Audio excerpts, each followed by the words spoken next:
Sa mga naka-husky dyan, check nyo yung wiring nyo. Re-harness dapat. Rewiring. Rebalot. Ayan o. So ito yung naging problema ni sir. Nagpuputok ng fuse. Nagpuputok ng fuse na sir. Tapos nalabas yung sign dito ng side stand. Ito. So kahit i-bypass, nalabas pa rin. Ito yung sa side stand. Ayan. Kahit rekta nyo. So, check tayo ng wire isa-isa. Oh.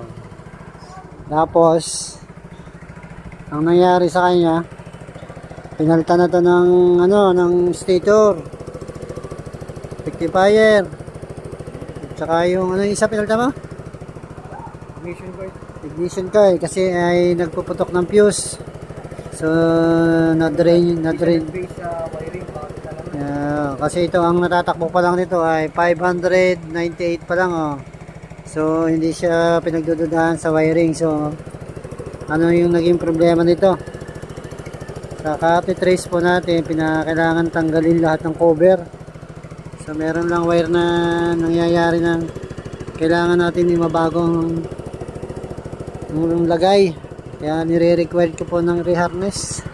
Re-layout at tapos rebalot. Yan po. Yan po ang nangyayari. Meron pong isang wire. Yan o. Didikit. Dito yan o. Pinatay mo ba? Hindi. Hindi. Ginalaw ko dito. Yan. Hop. Yan o. Yan sign yan o. Pinatanggal mo pala. Yan. So dito po yan. Problema. May dumikit na na wire. Ito, yan. So, patay mo muna. Putok, yan. Ang fuse? Yan, naputok. Kaya po naputok ang fuse. Ngayon to ay babaguhan natin. Yan. Mamaya pa. Patay mo muna. Nawala na. Ito pa, babalutan natin ng bago. Yan. Ito. Kakapalan natin yan. Itong wire na to na nakalagay dito yan. Dito po siya tumatama. Yan. Natakbo na po. At bibili lang po ng Kulan. bibili lang po. Nagpalit na tama, papalit po kayo ng rectifier yan kasi ito konektado dyan. Yan. Red wire. Tapos yung yellow. Yan. Ay tama, sira yung Nasisira po yung regulator nyo. sa charging.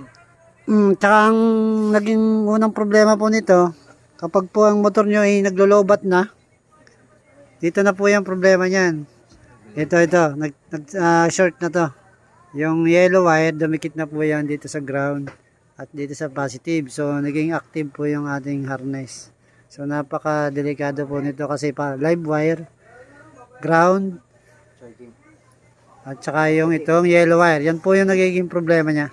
Kapag naglo-lowbat na yung motor nyo, ito po ang i-check nyo yan. Yung wire na tatlo na ito. Yan. So, bago na trace, ID, nag-isa-isa ng wiring. So, kapag naglo-lowbat, tip ko po sa inyo, dito lang kayo magpo-focus sa rectifier. So, swerte rin at naagapan. Swerte at naagapan. So, ngayon ito, i-rebalot na po natin lahat to. Tapos, ang mangyayari po dyan, ay sinakop ng warranty. Ang nangyari po dito, ay yung sign po dito ng side stand nalabas.